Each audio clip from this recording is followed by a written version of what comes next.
Jamaa mmoja aliyejulikana mitaani kama Mshamba hakuwa mshamba kwa maana ya kutokujua mambo. Hapana, hilo lilikuwa jina alilopewa kutokana na ujanja wake wa kuiba.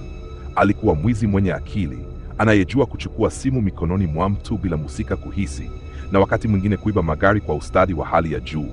Kazi yake haikuwa halali, lakini kwake ilikuwa ajira iliyompa riziki ya kila siku. Siku moja jioni, Mshamba alikuwa anazunguka maeneo ya maegesho ya magari karibu na ukumbi wa starehe. Macho yake yalikuwa makali, yanatazama kila kona, kila gari, kila mtu. Alikuwa na tabia ya kusikiliza hisia zake. Akihisi gari linaweza kuibiwa kirahisi, alilifuata. Wakati akitembea taratibu, ghafla aliona BMW nyeusi iliyopigwa mswaki, inang'aa kama imesafishwa dakika 10 zilizopita.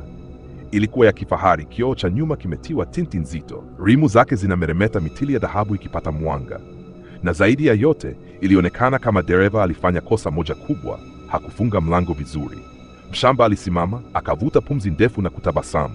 Hii ndiyo dili ya mwaka, alijisemea kwa sauti ya chini. Akatazama kushoto na kulia, hakukuwa na mtu anayemwangalia.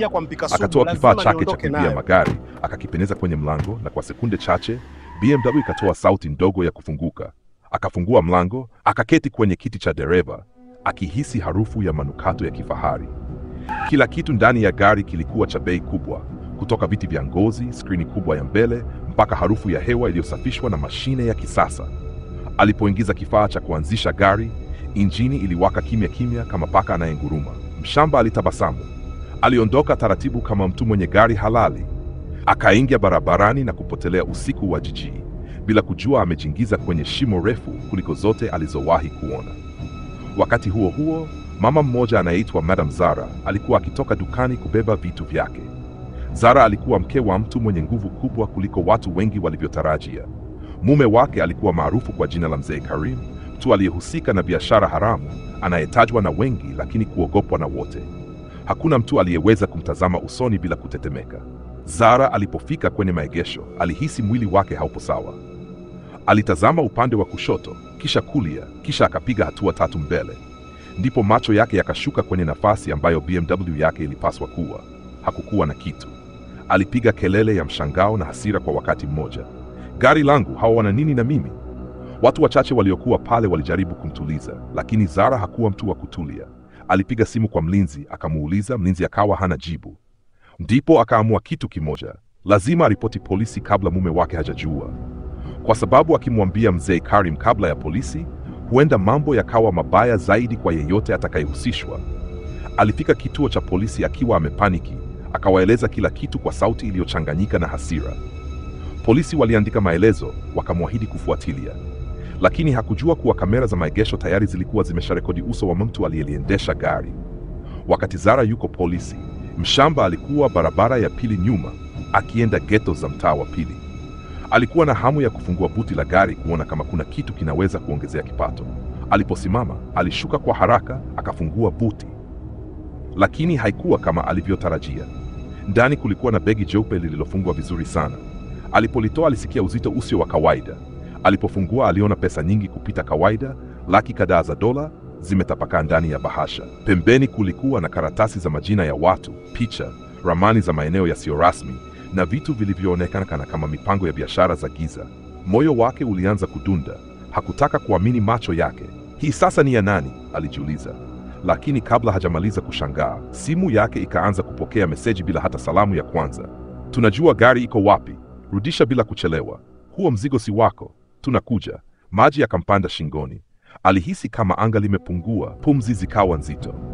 Akafunga buti kwa haraka, akaingia ndani ya gari bila kujua aelekee wapi.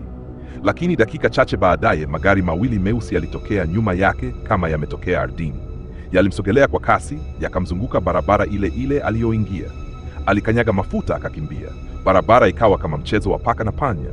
Mshamba aliwasha taa, akapiga kona kali, akaingia vichochoroni, lakini magari yale hayakuacha kumfuata. Watu waliokuwa barabarani walishangaa kuona BMW ikipaa kwa kasi, huku magari meusi yakifuatilia karibu kama nembo za kifo.